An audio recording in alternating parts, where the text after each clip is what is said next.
Hello everyone, Charles Watts here, the Arsenal correspondent at Goal, joining you on match day. The big day has arrived. Arsenal in Europa League semi-final action tonight. The first leg over in Spain against Villarreal. Huge night for Arsenal, for Mikel Arteta, for the project, the process even. Just a really big game. All up for this one now. Woke up excited, nervous. I'm sure you all are as well. No doubt about how big this game is for Arsenal and the ramifications for it going badly, and what could be on the line if it goes well. So really big game for Arsenal. We'll talk about that for the majority of this video, but just wanted to speak about takeover because, well, I can't even call it a takeover because it's not a takeover, but you know what I mean. Takeover interest from Daniel Ek, because Daniel Ek was speaking yesterday on CNBC, mainly about Spotify, but they of course asked him about his interest in Arsenal, and he was very open, perhaps surprisingly open for a guy who's trying to make $1 billion takeover deal, which tends to be done behind the scenes and out of the public eye, but this one very much happening in the public eye. And as I said, Daniel Ek very open about it yesterday. Remember, this follows on from Stan Kroenke and Josh Kroenke's statement that they released on Tuesday, saying that the club was absolutely not for sale to him, to anyone. But Daniel Ek still seems like that bid is going to be coming in very soon. Here's what he had to say if you haven't seen it yet. I've been an Arsenal fan since I was 8. Arsenal is my team. I love the history, I love the players, and of course I love the fans. So I look at that and I just see a tremendous opportunity to set a real vision for the club, to bring it back to its glory. I want to establish trust with fans. I want to engage with fans again. I'm very serious. I've secured the funds for it, and I want to bring what I think is a very compelling offer to the owners, and I hope they hear me out. So Daniel Ek saying he has the funds now, and it's just about going in for the bid. If he's got the funds, then make the bid. I'm not sure why he's waiting around for it at the moment. I think we all know what Stan Kroenke and Josh Kroenke are going to say when that bid arrives, especially if it is at the sort of £1.8 billion mark, which is being suggested that it is going to be. For me, that doesn't feel anywhere near enough for a club like Arsenal when you think Stan Kroenke spent £1 billion on amassing the shares that he's got. I think you're looking at Arsenal. I'm not sure what the value is on Forbes at the moment of the club. It's probably about $1.5 billion, something like that, I imagine. But you think to actually buy that, to take it off Stan Kroenke's hands, you're going to need far more. I think at least sort of, you'd think he'd want at least 3 times what he paid to get his shares, but who knows. But Daniel Ek saying that he has the funds available to make a very compelling offer. Now, it's definitely going to have to be compelling given what we heard from the Kroenkes on Tuesday. He went on a little bit more when he was asked, the Kroenkes say they're not going to sell, so how are you going to deal with that? They're saying they're not selling. And he said, I've been a fan for 30 years. I certainly didn't expect this would happen overnight. I'm prepared that this could be a long journey. All I can do is prepare for what I think is a very thoughtful offer and bring it to them, and I hope they hear me out. I just focus on the club, I focus on the fans, and I focus on trying to bring the club back to glory. I'm first and foremost a fan. That's the most important thing for me. I want the club to do better. That is my primary interest. I mean, you got to give it to him. He's certainly playing the PR game very well. He won it the second he put out that first tweet during the Everton game, during the middle of all the protests. He won it then, but he's certainly absolutely owning the PR battle between the two. Not that probably bothers Stan Kroenke and Josh Kroenke. They're not really too bothered how they're seen or viewed over here. They protect themselves very well from that. They're not here. They're not on the ground over here. So it's pretty easy, I imagine, to switch off from all the noise. But Daniel Ek certainly playing the PR game well. He's got the fans on his side. There's no doubt about that. And he's saying the right things. He's talking about how he's been a supporter, that he wants to put the fans first, that he wants to engage with fans. Everything basically that Stan Kroenke doesn't do. So you can see that he's been advised very well, or if he is as big a supporter as he say he is, he knows he must be well aware of the feeling towards Kroenke and why fans don't really appreciate what he does. So it's going to be interesting. We now just wait for this bid to come in and the inevitable response from Stan Kroenke. Interesting that Daniel Ek there says that he's in it he's prepared that this is going to be a long journey. So it doesn't seem like if he has this one knocked back that's going to be it. He's going to turn and run for the hills and never be seen again. He seems to say that he's here for the long term and this will carry on, and he will continue to try and get the club and build this better vision that he talks for it. So interesting to see how that all develops. Right, let's stop talking about takeover stuff. We've talked about it enough this week. Let's go on to the big game tonight. What a huge match against Villarreal. Unai Emery versus Mikel Arteta.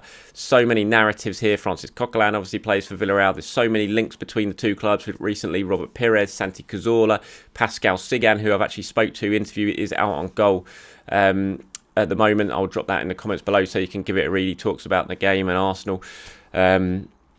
Like I said, Unai Emery, Francis Coquelin. Now this is the third big European meeting between the two sides. Arsenal have come out on top in the previous ones, the 2006 Champions League semi-final, or the 2009 Champions League quarter-final.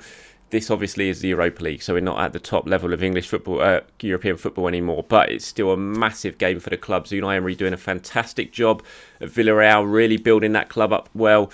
Knows how to win this competition. Obviously, the most successful manager in this competition's history, so he knows how to get it done. Continues to cruise through the knockout rounds, really. Gerard Moreno being absolutely fantastic form for Villarreal. He's going to take some stopping for Arsenal today. If you stop him, you tend to stop them. I think he scored or assisted every single goal in their Europa League campaign so far, or he certainly had done up to the second leg of the quarter-final, which shows the importance of him. So if Arsenal can keep him quiet and keep him well-marshalled, then you would hope they might be able to shut out Villarreal. It does feel like Arsenal need to win this one tonight or have a good result, because their home form's so worrying that you don't really fancy them back at the Emirates. You kind of want them to continue their really good away form that they've been showing recently. One of those links between the two teams that I talked about, Robert Pires, he's been speaking about it, and he says it is difficult to give a favourite for this semi-final. I would say it's 50-50. It is difficult to get it right. I think Villarreal has an advantage because they have Emery, a coach who has done very well in this competition. It doesn't surprise me at all that Villarreal is back in a semi-final.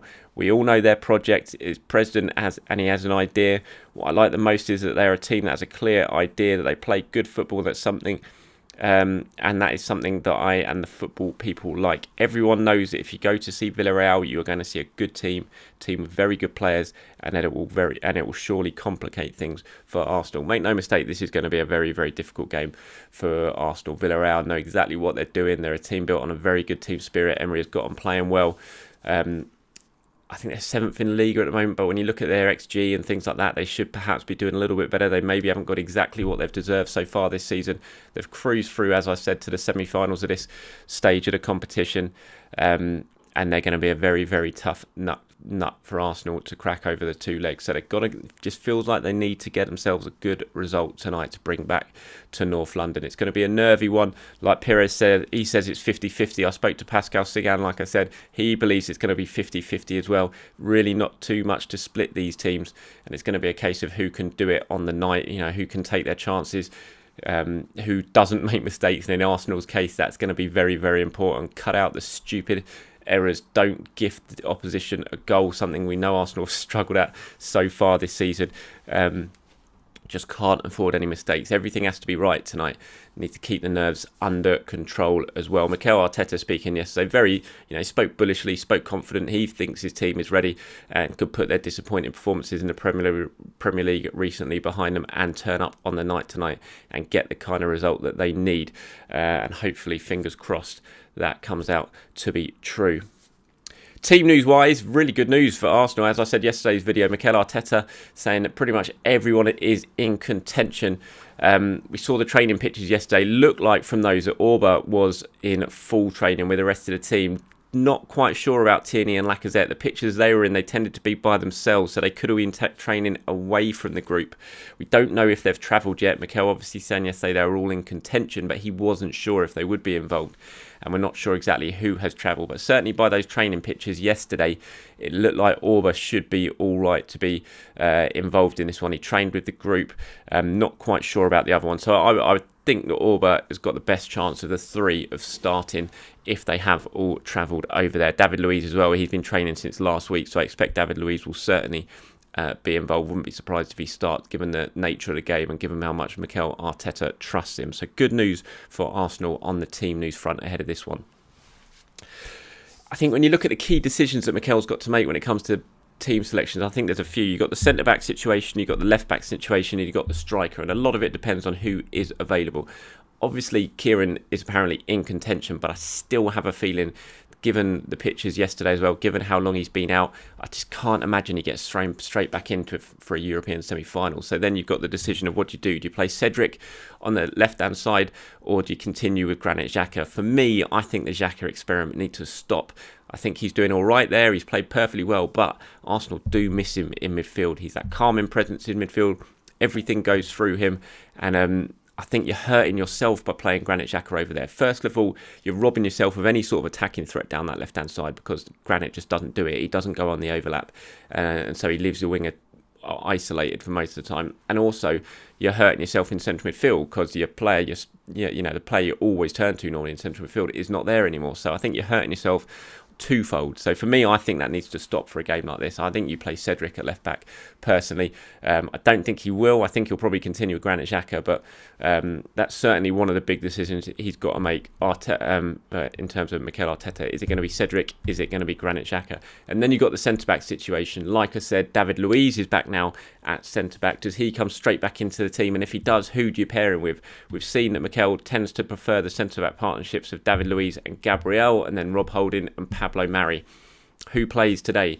We spoke to Pablo Mari yesterday. He said, look, I want to be playing as much as possible. That's when you feel like you're at your best, is when you're playing regularly, you have that rhythm. Hasn't really happened for Mari this season. He tended to be in and then out again. I personally think Pablo Mari is Arsenal's best defender. I really, really like him, and I'm pretty sure you all know that because I tend to wax lyrical about him whenever he plays. But tonight, I've got a sneaky feeling we might see Mikel go back to the David Luiz and Gabriel partnership for this one. Just because he knows, he really trusts David Luiz. He likes him. He knows what he gives the team in terms of the ball carrying ability and the passing and splitting the lines, especially if Granit's not playing in midfield. So I've got a sneaky feeling we might see David Luiz. And when Luiz plays, Gabriel tends to play with him. So that's a big area for Mikel to worry about as well, the centre-back. And then you've got the striker. Eddie obviously played at the weekend. Potentially got Lacazette and Aubameyang available. I can't see Laka with his hamstring going straight back into the starting 11. I think if Aubameyang did train fully yesterday, which it looked like, I think it's far more likely that Aubameyang plays there. And I feel like even if he's only at sort of 75-80% fitness, I think Auba still gets the nod for a game of this magnitude over someone like Eddie Nketiah. You do have Gabriel Martinelli potentially who can play there as well. So I think those are the three big areas. Do you bring Auba straight back in? Who do you play at centre-back, and who plays on the left-hand side of the back four? Some big decisions for Mikel to make, as you would expect for a game of this magnitude. Okay, before I go today, let's quickly go through the predicted 11. Now, remember, as I always say on these videos, this isn't what I want to happen. This isn't based on any information I have. This is me just trying to work out what Mikel Arteta is thinking and picking his brain. So this is the predicted 11, the 11 that I expect Mikel Arteta to go for. Leno in goal, despite the error he made against Everton. I still think Leno's going to get the nod over Matt Ryan for this one. Then I'm going to say Callum Chambers at right back. I'm going to go for a centre-back partnership of the two Brazilians, David Luiz and Gabriel. I'm going to go with Granit Xhaka at left back. A central midfield partnership then of Thomas Partey and Dani Ceballos. And then the front four, this is an interesting one. I think he's going to go for Saka on the right, Smith Rowe at number 10, Pepe on the left, and Aubameyang up front. I'm kind of basing that on, I'm not sure if Odegaard is 100% fit. If Odegaard is 100% fit, then Mikel will probably play him because he tends to. And then maybe you'll see Odegaard go at number 10, Smith Rowe move over to the left-hand side, and Aubameyang play up front. So that's the one area that I'm not quite sure on, who plays on the left, and if Odegaard does come in. But my predicted 11 that I'm going for now, which I'm expecting Mikel to go for, I'll say it one more time. Leno, Chambers, Luiz, Gabriel, Xhaka, Partey, Ceballos, Saka, Smith Rowe, Pepe, and Aubameyang. That's it for today's video, everyone. Thank you very much for watching. Do appreciate your time as always. Have a very good day. Enjoy the match wherever you're watching it around the world. Cross those fingers, and I will try and pop back on after the game to do a bit of a player ratings video if I get time. Till then, everyone, enjoy your day. I'll speak to you soon.